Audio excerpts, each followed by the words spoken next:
up, peeps? I want to talk about minimal contact.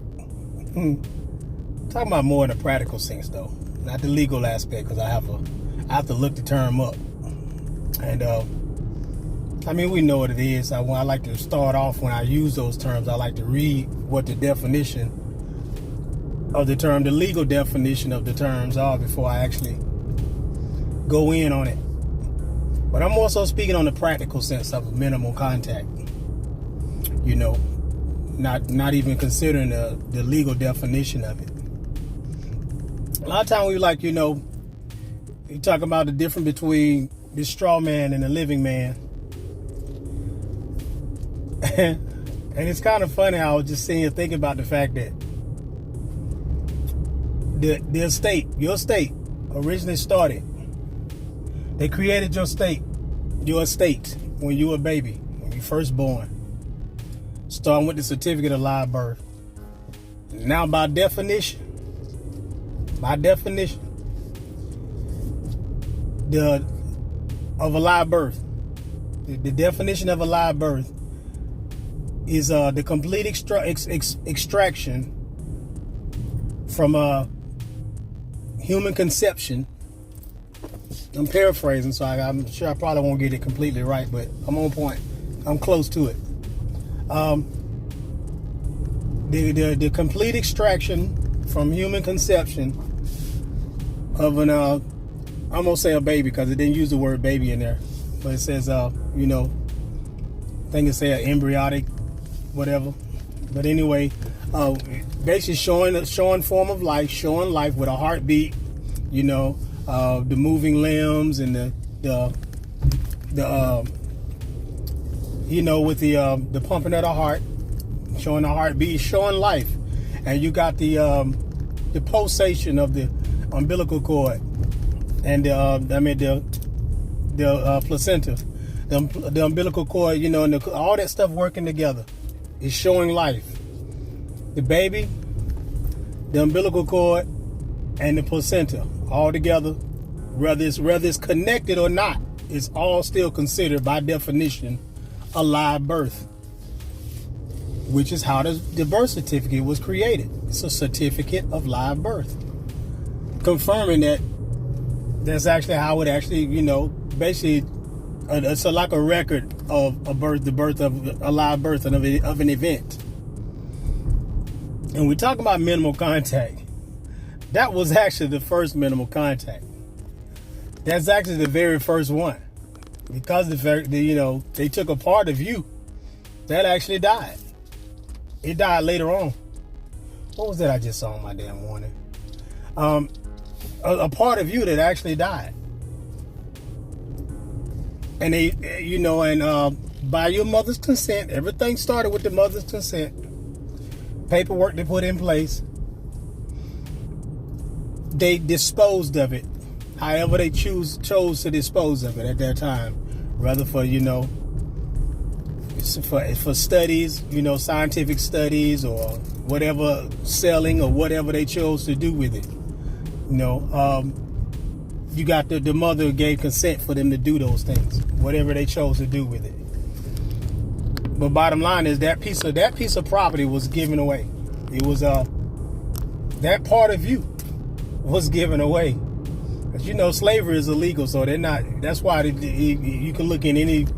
You'll understand. Everybody, most people that actually studying this stuff in the beginning understand that the certificate of live birth is not you. It's not you. It's the creation of the estate, and the name of the estate is the same name that your father and mother gave you, but it's first, middle, and last name in all caps, in all capitalized letters. And your name is not in all capitalized letters. It's a different style. Yours being upper lowercase. Minimal contact is the minimal contact. That's when it started. So here they are taking a part of something that's actually created, that came from that derived from the part of you that actually died when you were out, days or however long it took. Just moments after you were born, it stopped pulsating. It died. You know, which makes sense why they would put the name in all caps. I remember when I got a trade now what's it called, name change decree. I got one of those things back in 2020. Now I realize how useless that was. I never knew how to use it. I recorded in the county recorder's office and everything. But now I understand how useless it really was, because I even tried to use it to get the styling of my certificate of live birth changed to its proper style. And they never did it. They took my document, but they never did change it. As a matter of fact, they put it in all caps. Next time I saw another amended version of my certificate of live birth, it was in all caps. So I'm like, they never amended this shit. What the hell? They amended it, but they put it in all caps, because it first was like first and middle name was in proper style, but then the family name was in all caps. So here I was, you know, not understanding what I know now. The name was not me anyway. It's the name of the part of me that's already that is deceased, which would be the placenta. I'm convinced that it's the placenta that certificate of live birth is talking about. Of course, they couldn't give it no other name except the name of my father and mother gave me, because that's the same name that's going to be on your tombstone when your body dies. Same name that's going to be on my tombstone when this body dies. It's the same name that's on that certificate of live birth. All caps. That part of me is going to die once, and then that's when it's going to match up. My body's going to match up with what happened. I ain't gonna say that. I almost say at my age. Blank amount, X amount of years ago when I was born. You know, during the time when I was born, the placenta, the part of me that actually did die, because it was connected at one point, and then they had to cut the umbilical cord that, you know, separating me from that placenta. But that part of me is what they created the entity with. They created the entity with that. That's crazy. That is minimal contact. So that's why when they need to do business, they gotta serve the part of you that's still alive. And hopefully you don't know that you're operating as the part of you that's actually deceased. That's what they're hoping you're not understanding what they're doing. That's crazy as hell how they could do that though. That's kind of crafty. Who the hell thought of something like that? I even thought about making a claim on, you know, like, no, I ain't gonna say that. I'm gonna keep that to myself. But yeah, it's pretty crafty how they did that. I thought I'd kind of make this little video to kind of tap in and kind of speak about that minimal contact thing, because we always hear about minimal contact. They got jurisdiction over you about minimal contact. Say, only when you don't create a separation, you don't put anything on the records. You know, you have to put things on record. If you don't you don't create any records of your own, and the only records that the state has are the records that they created that works in their benefit, to be able to, you know, that it works in their benefit to be able to usurp authority over you or exercise authority over you. It's not even really usurping when it's a contractual agreement, or it may not be contractual. It could be an implied agreement, because you never filed anything on the record to rebut any of those presumptions that they have on the record. You know, keep in mind, after X amount of years, you're presumed dead. Let's not forget that. You know, 7 years at the max. You know, I've seen as little as, like I say, here in Georgia, it's 4 years. There's a presumption of death. Nothing on the record after that. Nothing on the records after that. And once you reach the age of majority, that presumption is still there. They're still operating based on the records that they have put in place. And you've never put anything in place. You haven't revoked any powers of attorney that were put in place, that were put in place on your mom by your mother on your bed, to, you know, so that she can receive the assistance, you know, that she was going to need in order to help bring you into this world. As far as birth, you know, the birthing of, you know, you being born. So you never really put anything on the record that would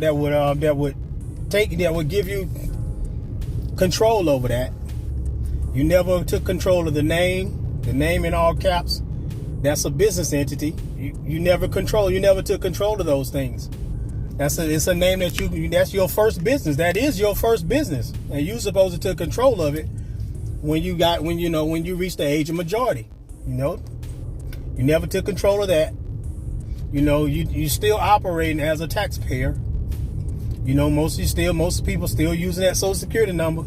Once you reach the age of majority, you could actually convert and go straight to the IRS website and apply for an EIN number and a state EIN. Start operating, with that EIN number instead of that social. But it's different ways. You have to do research on understanding what you're doing when it comes to that stuff. That's a whole different topic. But bottom line is, we never took control over anything. We never made any type of declarations to put anything on the record to rebut any type of presumptions that, for one, you're dead, for two, that you're still operating, you're still incompetent, because you can still be alive and still be incompetent, in a place of incapacity. And as long as you sit there idle, you're sitting up. They can do what they want to do, and you can't complain about it if you don't be proactive enough to try to do anything to correct these presumptions. These presumptions of law, they're going to operate with them as long as you don't do anything to shut it down. And that's what we're good for doing, is like complaining, but not actually being proactive. I talked to some people. I'm like, back in 2019, I gave them, like when I started talking about registering the name, doing the trade name registration back in 2019. I swear somebody called me, I think it was like November of last year. Out of the blue. That's like about 3 years later. Hey man, I want to do that assumed name. As a matter of fact, they were calling me about assumed name certificate. Are you serious? I don't even talk about no damn assumed name certificate no more. They talking about assumed name certificate. And I had somebody else call me about a trade name registration. They don't do nothing. All these years went by and you ain't do nothing. Nothing. And you still complaining? You must not be paying that much on child support. Most people that actually be more proactive are the ones that are really suffering financially and their backs against the wall. So they paying, the very little. They don't really give a damn. But anyway, but you have to put some stuff on the record. You have to correct. To me, that is status correction. All this extra stuff that we talk about doing, a lot of these other processes you hear out on the internet, a lot of stuff is unnecessary. It doesn't, it could be helpful, but it's not vital that you do that. Take on all of these different processes in order to, take control of your life. These processes are really just money makers for the ones that's selling it to you. This stuff is just, you can revoke power of attorney. Something so simple. You just got to serve everybody. Put everybody on notice and record that shit in the county recorder's office, or use it. If you can't record it in the county recorder's office, you just file it in your court case. But there's many ways to beat these situations, depending on what you got going on. But you don't have to.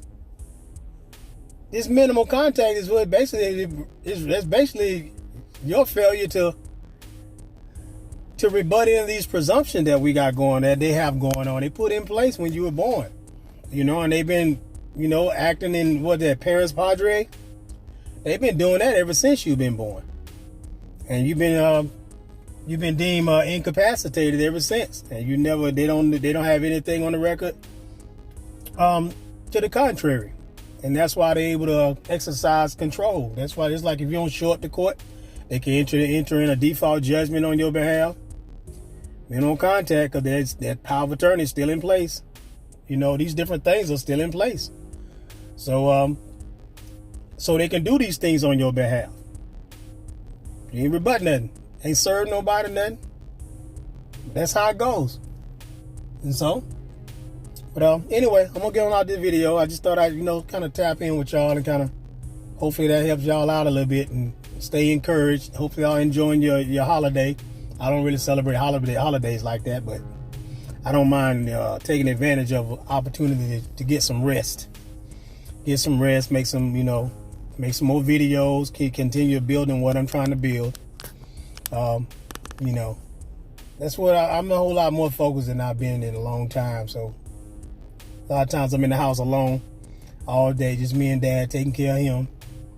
And once he's good to go, I just kind of get into my studies, making videos, learning more things. It was something else I'm looking into now. It goes a little deeper, but I don't want to talk about it until I actually get it, get some information on it that can be helpful to y'all. I don't want to like to ramble just for videos. I like to really share some different knowledge, share some information on you. But anyway, I'm gonna get on out of here, y'all, and go in this damn store. I ain't think that one's gonna be open. So I'll catch up with y'all in the next video. If y'all hadn't liked and subscribed, go ahead and do so. Hit the notification bell, y'all, and share the videos. Share them. Help somebody out, and help me out as well. Help me with the algorithm. So we'll get on out of here, and I'll catch y'all in the next video. Emrose signing out.